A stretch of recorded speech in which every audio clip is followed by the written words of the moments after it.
Whoever is listening, guys, welcome back. Thank you for tuning into the Man with a Plan podcast. This is actually, usually I say your Monday morning or Wednesday morning, we kind of have a flow here. But today, it's going to be a Thursday morning podcast with Trevion Thompson, former Clemson football player, had some time in the NFL. He's joining us on the phone. And before we were talking about it, he's actually out shopping for his son's birthday. So he's doing all the right things, taking time for me. So Trevion, I appreciate it, man. Welcome to the podcast. I appreciate you for having me. Yeah, man. So just want to we're going to go through your football journey and just kind of talk about I guess everything. So we're just going to start from the beginning, man. Take me through that football journey. Was there an initial practice? Was it maybe you wanted to go out and play with your friends? Like, how did that football journey start for you? And was maybe there a figure in your life that said, hey, you're pretty good at this. You need to stick with it because obviously you had a successful career at Clemson. So how did this football journey start?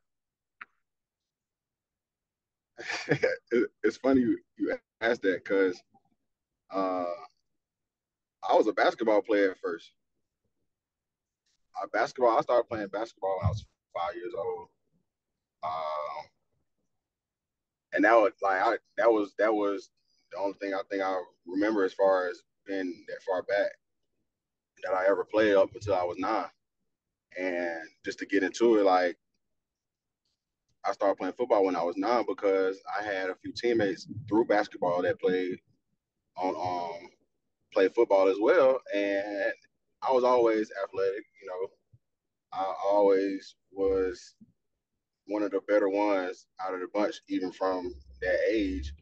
And they invited me to play football, so I was like, you want to do it? Like, why not? At the time, then that's what I'm saying. Why not? Because I did it, so why not? Um, so I started playing football when I was 9, and I didn't know. Um, I don't even know how many games we won that year. I probably got the minimum plays that you know how like Pop Warner go as far as you got some people who on the team that get the minimum plays and some people who play a little bit more. I got the minimum plays.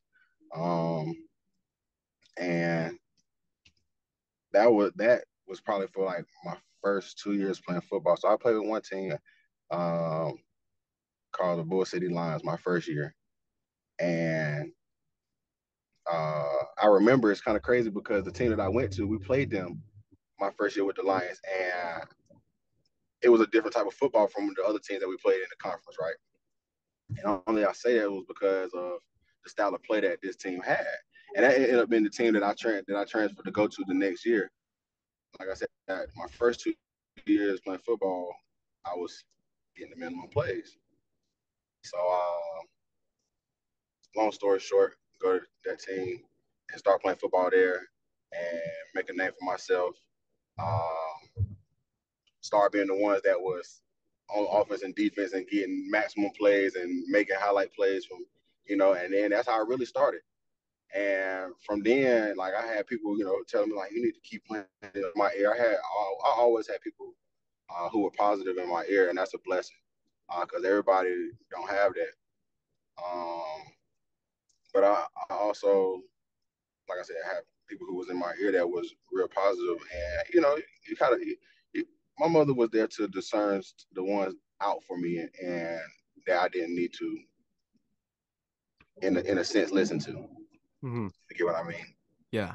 Um, but yeah, so like that's how my football career started, and let's just skip on to I played all the way up to I didn't play my sixth grade year because I was getting ready to I was a manager for middle school ball, and like I said, within all this time, I'm still a basketball player at heart, right? I'm still a basketball player at heart, and I'm playing through middle school. I played corner my seventh grade year because I played defense in Pop Warner, so I didn't mind playing corner because we had offensive pieces, but that was in the eighth grade as well to my middle school team. So played corner, and the very next year we didn't have a quarterback. Again, like I said, I was always the most athletic and just overall better out of the bunch.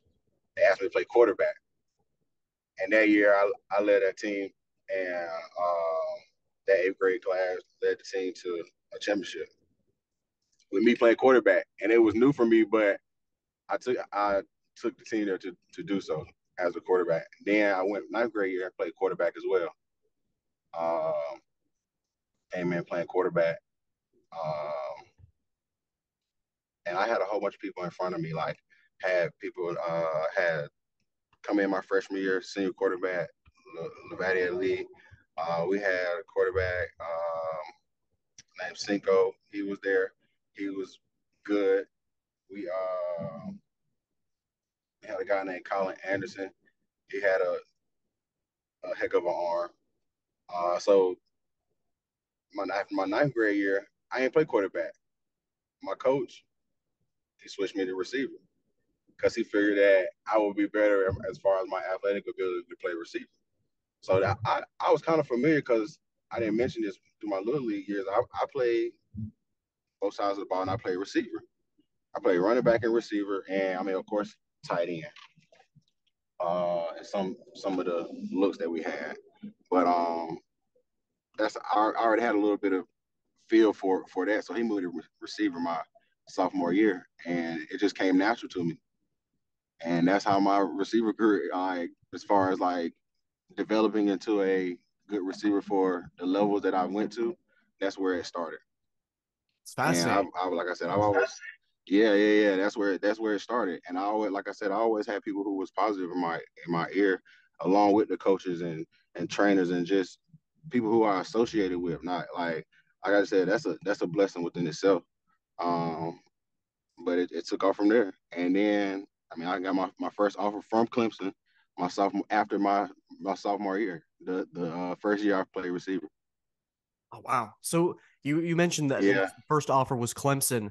So for you, why was it Clemson? Was it because they were the first offer? Was it on that recruiting pitch when you're in Clemson, South Carolina, where you sold on what they had and what they were building? Because at that time, I think it's crazy to think about it now, nearly a decade ago, is that there was some momentum with this program. So why did you end up choosing Clemson and decide that's going to be your home for college football? Um, it wasn't because they were the first ones.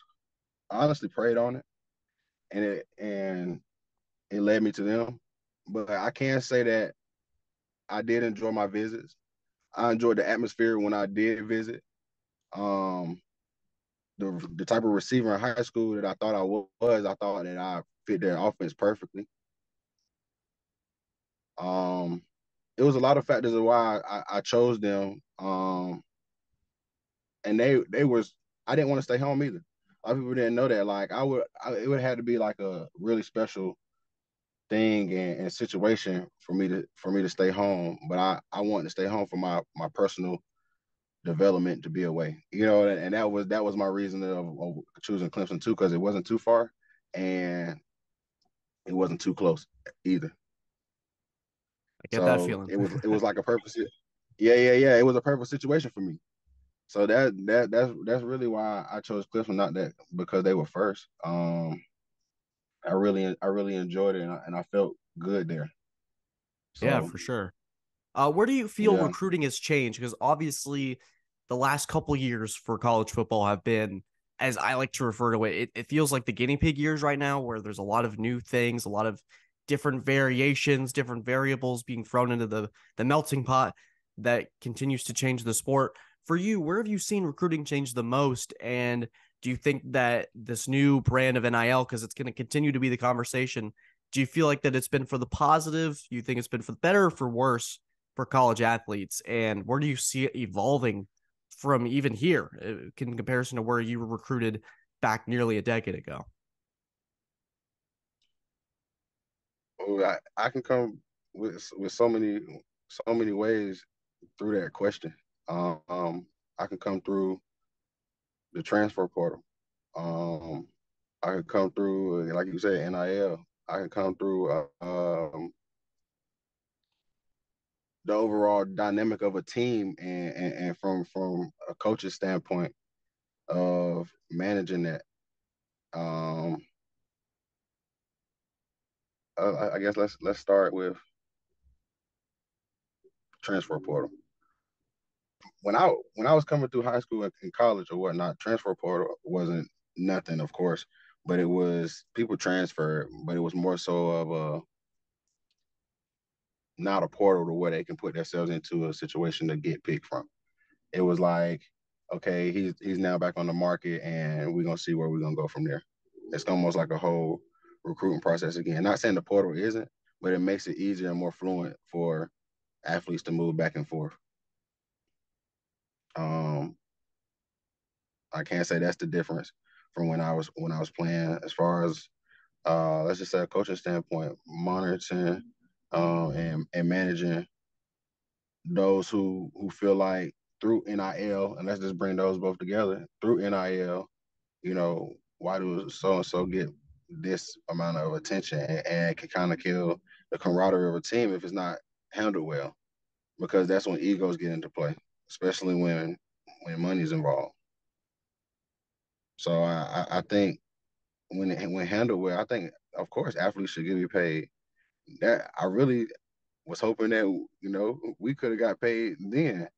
Um, but I'm happy that they're able to get this opportunity only because they're able to get the early experience of what having money at that point of time in their lives is equivalent to them transitioning to professional, the professional world, whether it's the percentage that's going to go to the NFL and still be within that atmosphere, or those who can translate those relationships and um, partnerships through their regular lives. It all translates. So I think that early process of getting those lifestyles under your belt is beneficial. For sure, for sure. Yeah, and I think for what I think the college football, the way that it's evolved and the way that it's grown, I think it's going to continue to progress. And I don't think that what we're at right now is currently not saying that it's a solution because it was a problem, but it's not the permanent fix that I think they want. I think it's going to continue to change. The athletes are going to have Yeah, more power. It's going to continue to grow. And even including these conference realignments that we continue to see, it's yeah, going to be very interesting to see how it plays out. But going back yeah. to Clemson, your career, But and from versus the transfer and, portal. and, Yeah, and go ahead. before you ask that question, I even go to this extent. As far as when you're saying that students are going to have more power, I think it's going to come to a point again, like it's trying to mimic. I feel like they're trying to mimic what it is to be, like I said, for those preparing to go to the NFL and those that are going to just you know their other lives with the same benefits that they already have experienced within the NIL through college, and they're already ahead of the eight ball. But those who do go to the NFL, they're already having that experience of what it's like to be have money and have to manage and go play and having to go to meetings and have partnerships and withhold a image, you know what I mean, and having to um, post and actually promote what they're being partnered by for the NIL and giving them those skills to be beneficial. But goes to say, with all that, I think um,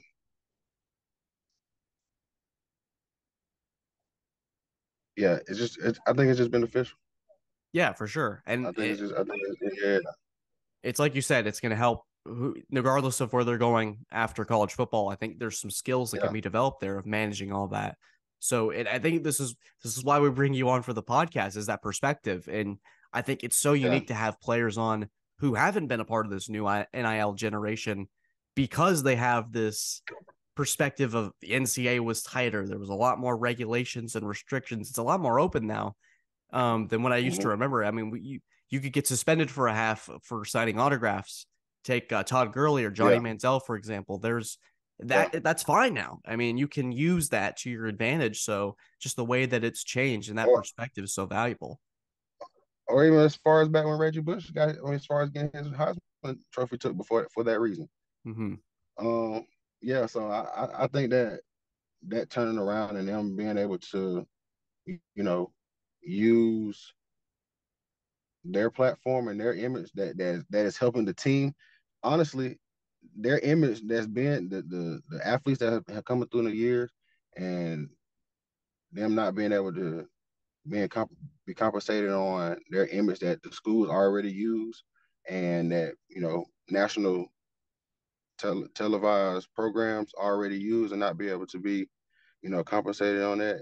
It was already, I guess, now that we're in the future of this, it was already behind the eight ball. Mm-hmm.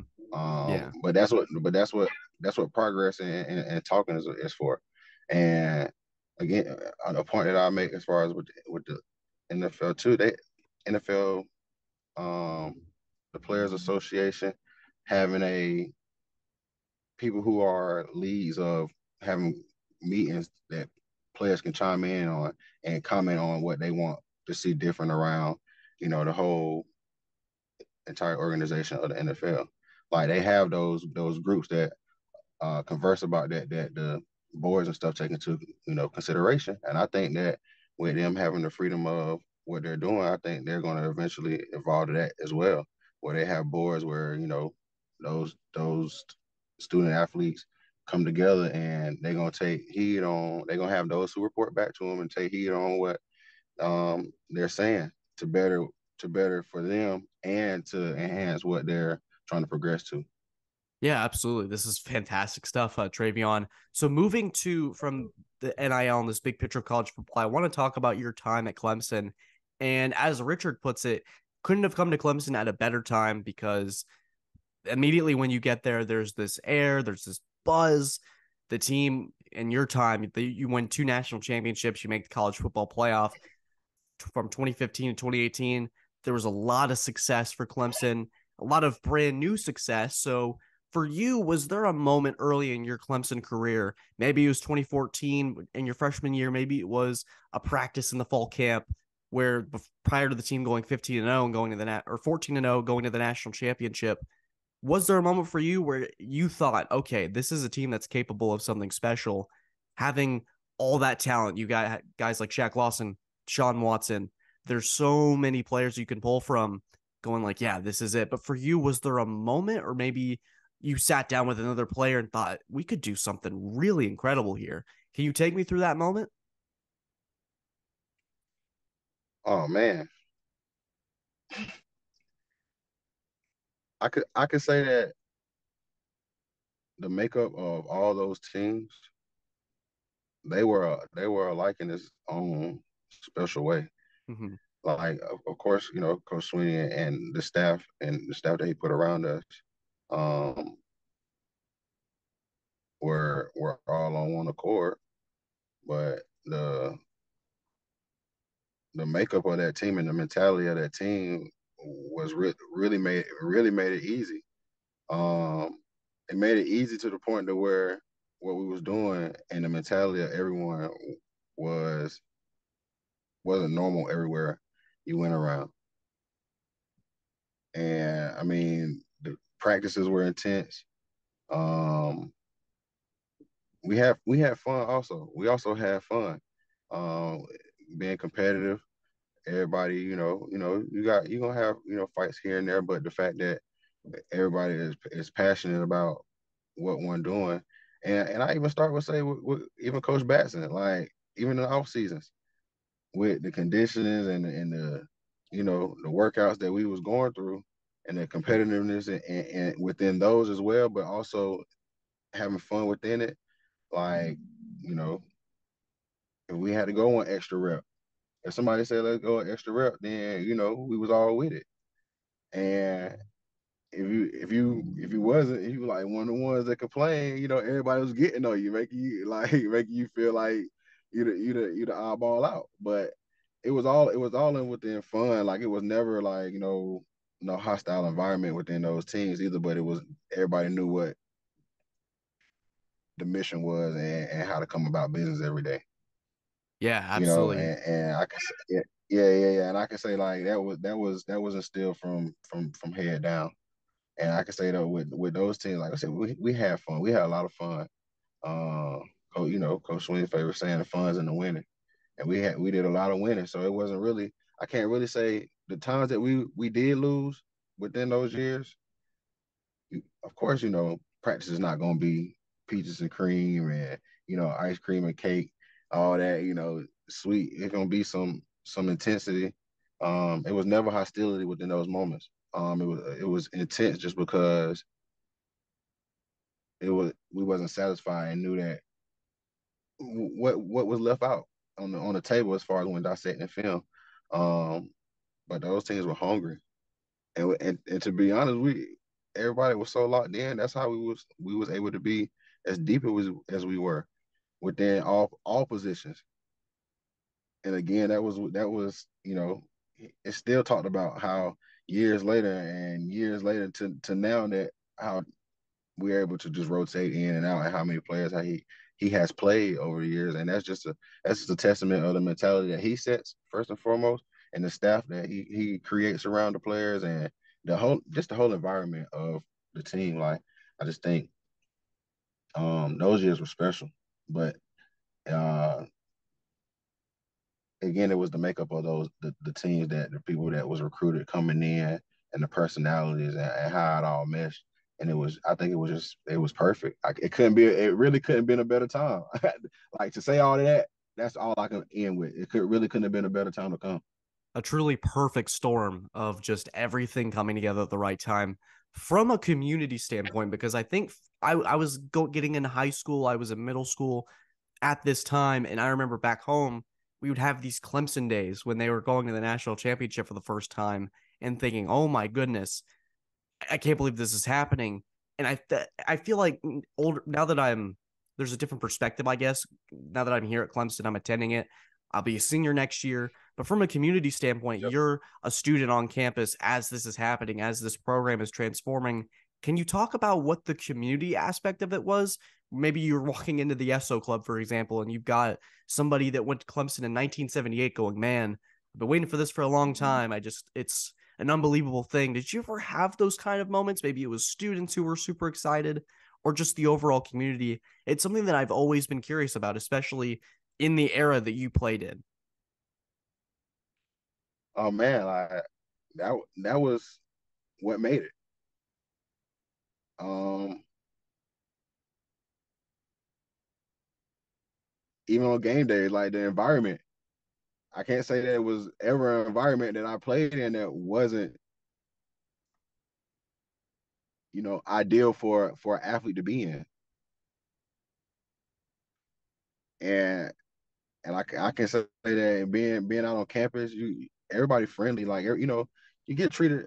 You want to get you don't want to get treated like, who you are, but you don't want to be outside having to go to class, and having to have people all tug on you all the time. They pay their respects in that manner. But when conversations are had, like, you can just tell the joy that the people around you have, even speaking with you. And everybody was friendly. Um, you know, even as far as teachers were cool, because they're part of that staff. I mean, not that staff, but as far as that community as well, as far as just outside of football, they enjoyed us, like, and it was really just as far as just a relationship built. Like, some of the people outside of football that me and my teammates became friends with over time, that didn't play, just through conversation, and just the excitement that they have, speaking with us. And it was just, you know it was really welcoming. And I can say that even from my recruitment, it seemed like, the fans are really passionate about who comes in, and they know, um as well, the ones that keep up with that stuff. But even on recruitment visit, they made it feel like you were a part. Mm-hmm. Yeah, I think there was a moment from just taking I take the rushing to the field after each game where there's that community sense where a 4-year-old kid can meet Trevor Lawrence on any given day and take a picture with him, or they Right, can meet Christian Wilkins, or they can meet Trevion Thompson. right, And right. it's almost like everybody gathered. It was like a weekly gathering. Everybody, and especially at that time, there was a lot of winning and a lot of excitement. So I can remember as a kid, I still have pictures on my phone going, man, I can't believe I got to be able to speak with so and so. I did the alma mater. I was able to sway around with people that are playing in the NFL now. So you have that Yeah, community and you see it on national TV. So I think that, like you said, it speaks to what it was all about. And I yeah. want to also comment on or ask you about your final year at Clemson. What I can imagine is mentioned perfect storm. This was another one of those teams. They were fresh off of the Sugar Bowl loss in the semifinals. You have guys, all the guys on the the defensive line, the Power Rangers, as they like to be called, decide to come back, and you have this young kid named Trevor Lawrence come in. And for you, you're one of the veterans in that wide receiver room. When did you see, or when did you know, oh, this kid is the best quarterback in college football, or could be one of them?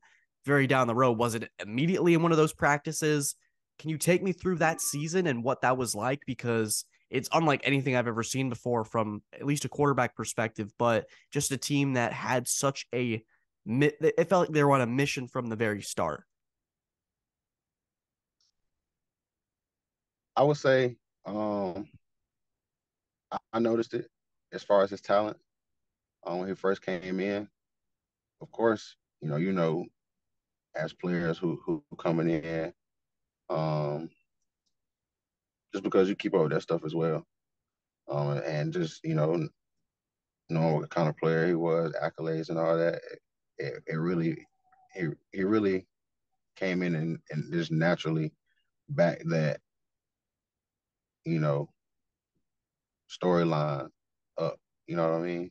Mm-hmm. Um, and that year was crazy, because I mean we started off with Kelly that in my opinion wasn't nothing wrong with where we was going. You get a lot of people who think they know the plan or whatnot, and think they know more than the inside of what the players know.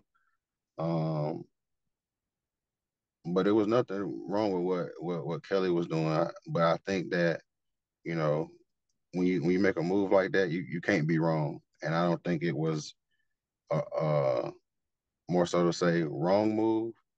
Um, but I think that Trevor did earn it to because of who he was. Um, so I think that year was kind of crazy within that situation, but it turned out it worked out for the better. Mm-hmm. We came in locked in, and even with that going on, it did kind of I ain't gonna lie, it did kind of create some hostility within that environment on perspective of who was going not really side with who, but people got different opinions on how that situation played out. But we all came together, and just said that we got to focus on what we got here, and we can't control what out there got going on, but we can control this to continue to move on. That was just a message, and we locked in and got locked and loaded.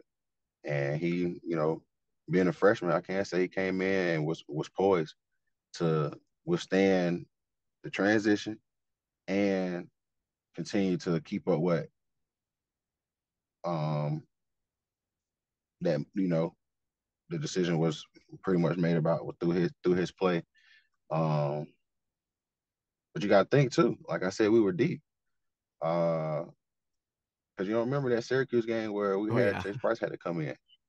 Yeah, so and Chase Bryce had a career too within his respect to the teams that he chose after he left Clemson.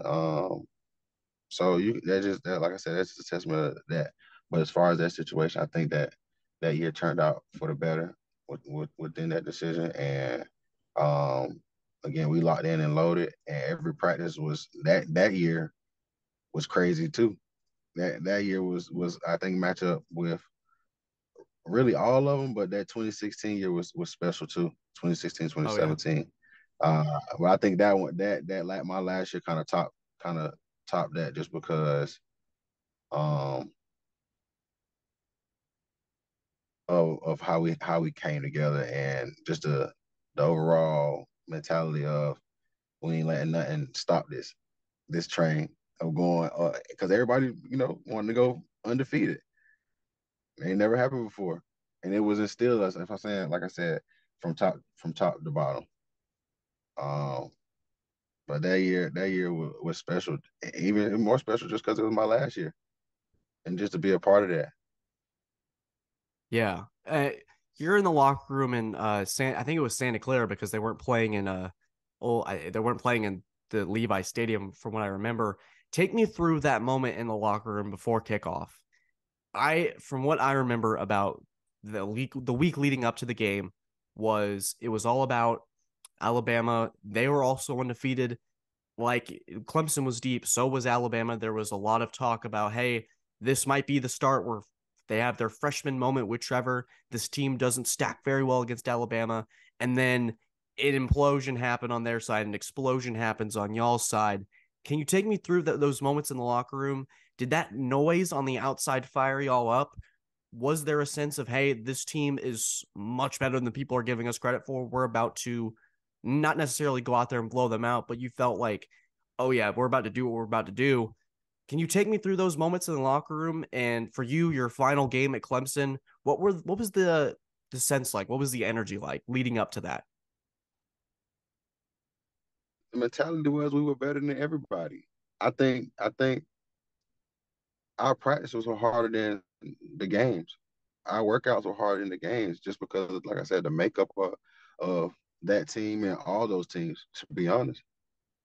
But specifically that team, I think the makeup and how we practice against each other. Some days, you know, offense, we was clicking on all cylinders. Some days defense, they had their fair share. And I just think that environment that we created for each other made those situations within games much more easier. So I like, of course, again, everything was intense because of the severity of what was at stake. But it was never hostile because everybody was under control. We are even when we was down games that we lost, or games that we like I said, yeah, we lost and games that we were behind at half.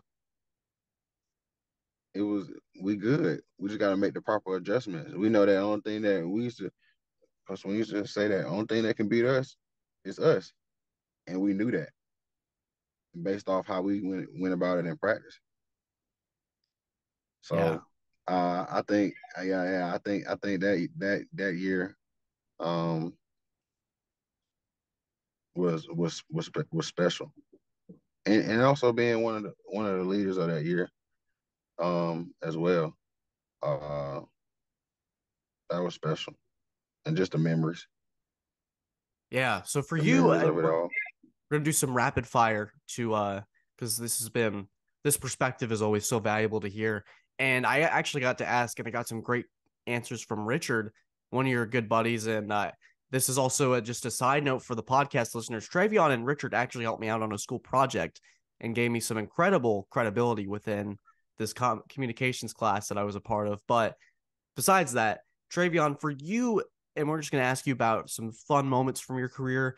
I asked Richard if he's ever had a gotcha moment where he looks back on it where he had a rep against, maybe it was just a great play in itself, or was it play against a player who's, he mentioned getting, I think it was blindsiding Joe Mixon on a block, and he still thinks about that to this day in the 2015 Orange Bowl. For you, do you have that moment in your college career where you think of, man, when you look back on it, you go, that was a play that I'll remember forever? Uh, mm, I would say two. Um, and I would just say the South Carolina game, of course.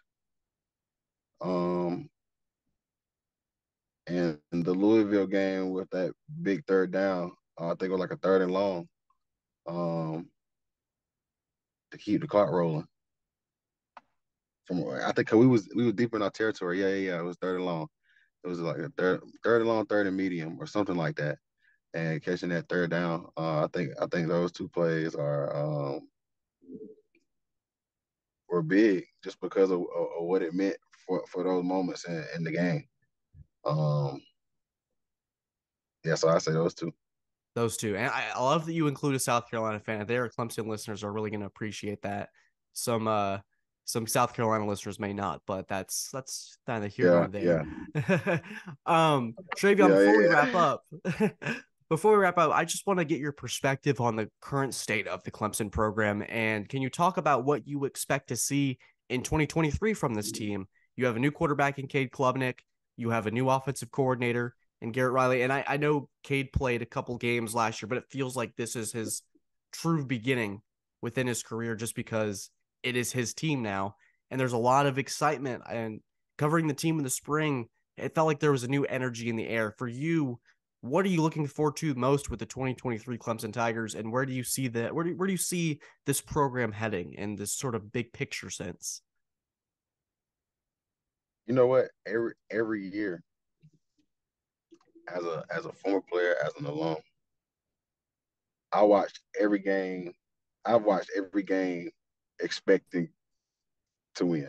Like, of course, I know you're gonna have some games where you may come up short, but I'm expected to win as an outside looking in uh, player now to win every game. So I don't expect nothing different this year, but to win every game. Like I'm not doubtful of that we don't have the pieces because we very well could put it together. Like anybody can put it Mm-hmm. together, but I know we have the talent. Not anybody. Anybody can't do that. Everybody can't do what we do. I'm gonna say that. But at the same time, I think the pieces of what we have can be what we know we can be. Yeah, for sure. And for the 2023 Yeah. Tigers, Trevion, there's a lot of excitement, like you said, and there's an expectation that's still the same from when you were still there. So it is exciting to see, even from my perspective, your Yeah. perspective. Do you have any? So before we wrap up, do you have any final thoughts? Uh, I just say that I enjoyed my career as far as from little league transitions that I did, the people that I've been able to meet. I'm just speaking bigger picture here. The people I've been able to meet, stay and connect with, talk to here and there. Um, and just the opportunities that it has opened for me in a mental standpoint and in a physical sense within making relationships with people. Uh, but I can't say that I've enjoyed the ride and I've learned valuable lessons from everyone I've encountered with. And again, that's just being blessed with being surrounded with people, especially with a like mentality of me, but also a mentality to give me a different perspective to elevate me to. So I can say I've been blessed in all those perspectives. Even from like I said, my childhood having positive people. But I've been blessed with all those perspectives as far as my career and just having a brotherhood. That's that's different as well because you got all different walks of life that come together. Um, you got people who uh, have experienced something that can give you insight on, and those are valuable within themselves. And again, that's really how me and Richard kind of got to it. We was roommates when we first got on campus, and we kind of hit it off from there. Um, but yeah, I've been appreciative of the whole journey to people and the opportunities that I've had over the years within that.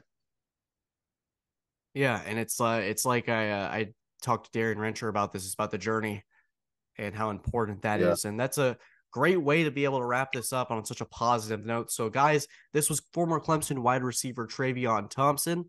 Thank you so much, guys, for tuning in and listening. If you stayed till the very end, let me know what your favorite part was. Maybe leave a comment, subscribe if you enjoyed. We got plenty of fantastic stuff on the way. Make sure to thank Trevion in the comments too and show him some love. I'll make sure to drop his socials so you guys can connect with him, stuff like that down below in the description. Trevion, thank you so much for joining this podcast. And guys, this was episode 124 of the Man with the Plan podcast. Subscribe for more. Have a great day and take care.